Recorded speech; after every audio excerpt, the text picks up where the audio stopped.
Le rôle, malgré tout, d'un homme politique, c'est de garder en toutes circonstances son sang-froid. Et le rôle d'un homme, justement, là, vous allez dire, il va pas comme les autres. Et le rôle d'un homme, c'est d'abord de rester en vie, surtout dans l'époque où on vit. Donc j'espère que les Français qui nous écoutent, si un jour quelqu'un vient leur mettre un coup par derrière, dans la tête, ne baisseront pas les bras et les yeux en se disant il faut pas que je réponde, c'est mon rôle, etc. D'abord la survie. Et quelqu'un comme Éric Zemmour qui est menacé par des djihadistes et qui doit être protégé toute la journée par des policiers, quand quelqu'un vient le frapper à l'arrière de son crâne, il sait pas si ça va pas être un couteau. Donc non, ça, je pense que l'exemplarité première, c'est de pas baisser les yeux et de pas se laisser faire. Et que non, la légitime défense est protégée par le code pénal. Il s'agit pas, c'est pas le Far West, vous voyez ce que je veux dire, c'est une disposition du code pénal. Donc voilà, quelqu'un l'agresse, il s'en défend parce qu'il sait pas si sa vie est menacée.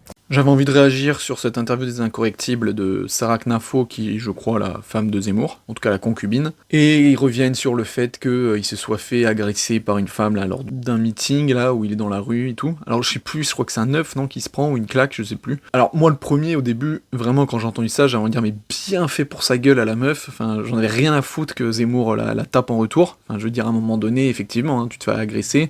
On est en plus dans la nouvelle époque où c'est fini, hein, les gentlemen, etc. Là, apparemment, on est à égalité totale, hein. Il n'y a plus de différence de genre entre l'homme et la femme, donc je vois pas pourquoi on serait choqué par ça. Donc effectivement, légitime défense, etc. Et après, en voyant les images, là, je me suis dit, non mais, faut arrêter le foutage de gueule. Là, comme elle le raconte, t'as vraiment l'impression que il y a effectivement légitime défense, il s'est fait attaquer par derrière et tout, et qu'il a senti sa vie en danger et tout. Alors, par contre, ça aussi c'est vrai, Éric Zemmour, il doit avoir une cible sur son dos tout le temps en fait. Enfin voilà, j'imagine qu'il doit quand même avoir un peu la pression quand il se promène dans la rue. Ça, je comprends totalement. Mais, je suis désolé, quand on voit les images, il se prend le coup, il le voit pas venir. Et il se passe quelques secondes où là, il se retourne, et il voit que c'est une meuf, et il voit qu'il y a rien, et là, il va la voir pour lui donner des claques. Je suis désolé, ça, c'est pas la légitime défense. Si vraiment il s'était pris un coup et que c'était dans l'action qui continuait, là oui, il peut la tabasser s'il veut, enfin voilà. Mais le truc c'est que comme on voit dans les images, c'est pas du tout le cas.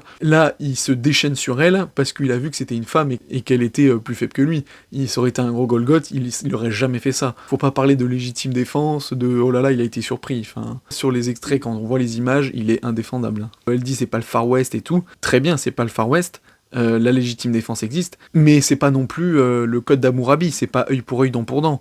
Donc dans un état civilisé comme ça, comme il s'est passé dans les images, il a pas à rendre les coups qu'il a pris en fait, étant donné que c'est pas de la légitime défense comme on peut l'entendre.